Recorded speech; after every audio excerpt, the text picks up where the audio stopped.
Scene की शुरुआत एक शहर की कपड़े की दुकान से होती है। टॉमी दुकान के अंदर आता है। उसे पहले से पता होता है कि आज बिली किम्बर यहाँ अपना सूट लेने आने वाला है। थोड़ी देर बाद सचमुच बिली किम्बर दुकान में दाखिल होता है। उसके पीछे उसके आदमी भी होते हैं। टॉमी बिल्कुल सीधे मुद्दे पर आता है। वो बिली को देखकर कहता है, ली ब्रदर्स भी कल घोड़े की रेस में आ रहे हैं। वो वहाँ सट्टा लगाने नहीं, सट्टेबाजों को लूटने का प्लान कर रहे हैं। बिली कुछ पल टॉमी की तरफ घूर कर देखता है, लेकिन टॉमी कोई सफाई या डर नहीं दिखाता। वो ये कहकर दुकान से निकल जाता है। ये साफ बताता है कि टॉमी के पास अंदर की खबरें हैं और वो जब चाहे किसी को भी आगाह कर सकता है या धमका सकता है। सीन वहीं कट होता है। अब कैमरा फ्रेडी थॉर्न पे आता है। वो अपने कम्युनिस्ट ग्रुप के मेंबर्स को एक जोशीली स्पीच दे रहा होता है। फ्रेडी कैम्पबेल की धमकियों का खुलकर मजाक उड़ा रहा है। वो कहता है, अगर हम सब एकजुट रहे तभी हमारी स्ट्राइक कामयाब होगी। उसकी आवाज में भरोसा और जुनून दोनों होते हैं। उसके साथी उसकी बातों से हिम्मत पाते हैं। इधर दूसरी तरफ टॉमी कपड़ों की दुकान से लौट रहा होता है। तभी उसका छोटा भाई दौड़ता हुआ आता है और बताता है, आर्थर किसी बात से नाराज है। टॉमी बिना वक्त गंवाए आर्थर के पास पहुंचता है। आर्थर का चेहरा गुस्से और निराशा से भरा होता है। आर्थर कहता है, शेल्बी गैंग में क्या चल रहा है? मुझे किसी चीज की जानकारी नहीं दी जाती। ना एडा की शादी की, ना आईआरए के आदमी की मौत की और ना ही गन्स की चोरी की। मैं अब अपने आप को गैंग से अलग महसूस करता हूँ। आर्थर का ये गुस्सा बताता है कि वो खुद को बेइज्जत और बेखबर मानने लगा है। वह हमेशा अपने भाइयों के साथ बराबरी चाहता था। टॉमी उसकी आंखों में देखता है और धीरे से बोलता है, तुम्हें आराम की जरूरत थी, इसीलिए मैंने सोचा तुम्हें अब तक बताना सही नहीं होगा। टॉमी आर्थर को समझाने की कोशिश करता है। फिर वो कहता है, चलो उठो, तुम्हारे लिए एक सरप्राइज है। टॉमी आर्थर को लेकर पब में आता है। आर्थर अंदर आते ही थोड़ा हैरान हो जाता है। टॉमी कहता है, ये पब अब से तुम्हारा है। हमारे बिजनेस से हमने बहुत पैसा कमाया है। ये पब हमारे काले पैसों को सफेद करने के लिए हमारा लीगल बिजनेस बनेगा। आर्थर के चेहरे पर पहली बार राहत और खुशी नजर आती है। वो हमेशा से खुद का पब चाहता था और टॉमी ने उसका ये सपना पूरा कर दिया। सीन अब बाहर कट होता है। टॉमी अपनी गाड़ी तक पहुंचता है। जैसे ही वो पास आता है, उसे दिखता है कि किसी ने उसकी गाड़ी के टायर पंक्चर कर दिए हैं। वहीं पर ऑफिसर मॉस उसका इंतजार कर रहा होता है। मॉस की आवाज में तंज और सवाल दोनों होते हैं। मॉस धीरे से कहता है, कैम्पबेल ने जानकारी मांगी है। आज किसी दंगा भड़काने वाली यूनियन के आदमी ने बीएसए में हड़ताल की शुरुआत कर दी और सुनने में आया है वो आदमी फ्रेडी थॉर्न है। तुमने तो कहा था कि फ्रेडी यहाँ वापस नहीं आएगा। टॉमी की आवाज ठंडी और कंट्रोल में होती है। वो कहता है, मैं उससे निपट रहा हूँ। मॉस कुछ सेकंड उसे घूरता है, फिर कहता है, तुम उसे हमारे हवाले कर दो। कैम्पबेल को पता है कि एडा और फ्रेडी ने शादी कर ली है। मॉस का चेहरा और सख्त हो जाता है। वो आखिरी चेतावनी देता है, अगर तुमने फ्रेडी को हमें नहीं सौंपा तो उसके साथ एडा को भी 4 साल की सजा दी जाएगी। ये सुनकर भी टॉमी के चेहरे पर कोई घबराहट नहीं आती। वो मॉस की आंखों में लगातार देखता रहता है। उसकी खामोशी ही बता देती है कि वो अंदर से कितनी उथल पुथल में है। कुछ सेकंड बाद मॉस वहां से चला जाता है। टॉमी अपनी जगह पर खड़ा रहता है। उसके चेहरे पर गहरी सोच और दबाव की परछाई साफ नजर आती है। सीन शुरू होता है पब के अंदर से। एडा हड़बड़ाती हुई अंदर आती है। उसकी सांसें तेज होती हैं। वो फ्रेडी और टॉमी को ढूंढ रही होती है। कट होता है एक सुनसान जगह पर। फ्रेडी जैसे ही आता है, वो बिना वक्त गवाए अपनी पिस्टल निकालता है और सीधे टॉमी के सिर पर तान देता है।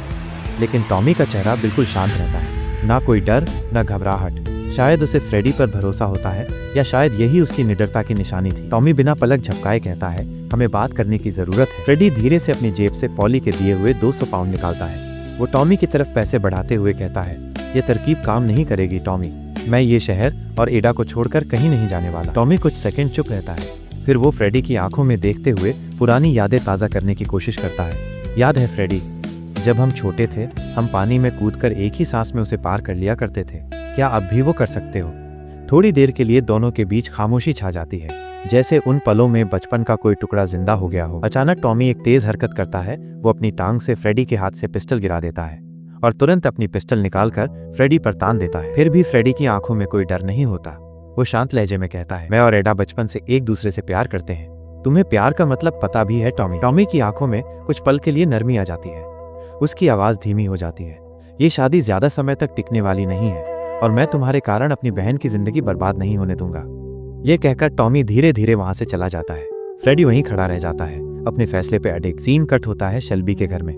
टॉमी दरवाजा खोलकर अंदर आता है। उसके चेहरे पर गुस्सा और थकान दोनों नजर आते हैं। पॉली कमरे में होती है। टॉमी सीधे उसकी तरफ बढ़ता है। उसके हाथ में वही पैसे होते हैं, 200 पाउंड। वो पैसे पॉली की तरफ बढ़ाते हुए कहता है, फ्रेडी को ये पैसे नहीं चाहिए थे। फिर उसकी आवाज और सख्त हो जाती है, और अब कैम्पबेल मुझसे कह रहा है कि फ्रेडी को उसके हवाले कर दूं, वरना एडा के नाम का भी अरेस्ट वारंट निकाल देंगे। पॉली चुपचाप उसकी आंखों में देखती रहती है। टॉमी की आवाज में अब गुस्सा साफ झलकने लगता है। यह सब आप ही के दया का नतीजा है पॉली।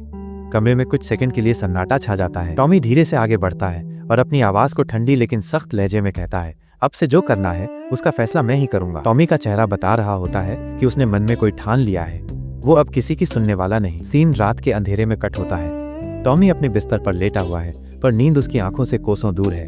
हर रात की तरह उसे फिर वही पुराने दिन सताने लगते हैं। वॉर की यादें, खून, बारूद और चिल्लाहटें, सब कुछ जैसे उसकी आंखों के सामने तैरने लगता है। अचानक वो एक झटके से उठ बैठता है।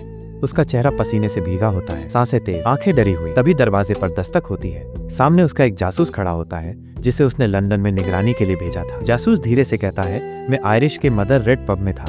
वहाँ एक बुजुर्ग से बर्मिंघम के हालात पर बात हुई।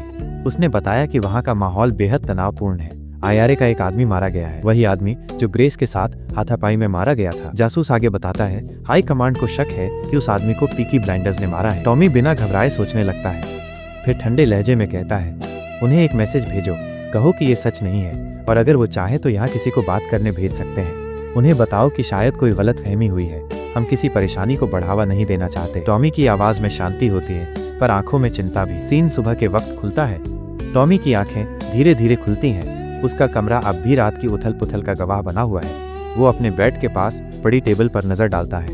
वहाँ उसका वही जासूस एक चिट्ठी छोड़ गया था। टॉमी चिट्ठी उठाकर पढ़ता है। उसमें लिखा होता है, I will do my duty sir. ये शब्द पढ़कर टॉमी के होठों पर हल्की सी मुस्कान तैर जाती है, जैसे कुछ पलों के लिए उसकी बेचैनी कम हो गई हो। कट होता है पब के अंदर। टॉमी अपने कैबिन में पहुंचता है। वहाँ ग्रेस उसका इंतजार कर रही होती है। ग्रेस की आंखों में हल्की चिंता होती है।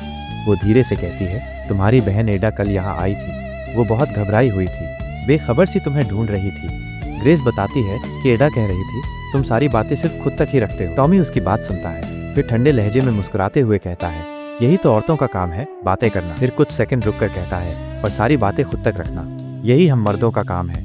ग्रेस उसकी बात काटते हुए कहती है, मर्दों को भी बातें करनी चाहिए। टॉमी उसकी आंखों में देखते हुए सवाल करता है, बातें तुमसे? ग्रेस जानबूझकर टॉमी की कमजोर नस टटोलने की कोशिश करती है। वो टॉमी और फ्रेडी के बीच की तकरार पर बात घुमाती है ताकि टॉमी के अंदर की बेचैनी जान सके, लेकिन टॉमी कुछ नहीं कहता।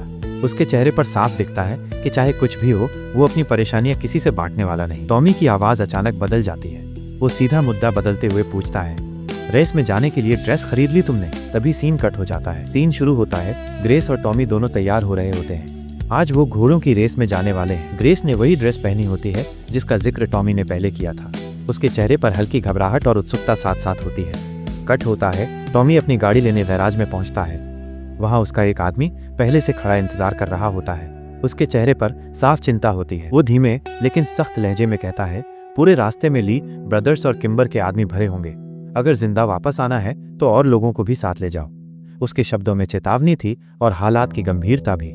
लेकिन टॉमी हमेशा की तरह बेफिक्र। वो ठंडे लहजे में कहता है, बस मैं और एक लड़की जाएंगे। ये कहकर टॉमी ग्रेस को साथ लेकर सीधा गाड़ी में बैठता है। फिर दोनों चलते नहम की तरफ रवाना हो जाते हैं। अगर आपको ये एपिसोड पसंद आया हो तो 100 लाइक्स या 50 कमेंट्स पूरा कर दो। फिर हम इस कहानी को अगले वीडियो में जरूर आगे बढ़ाएंगे। अगला पार्ट मिस ना हो, इसके लिए चैनल को सब्सक्राइब करें और बेल नोटिफिकेशन जरूर ऑन कर लें।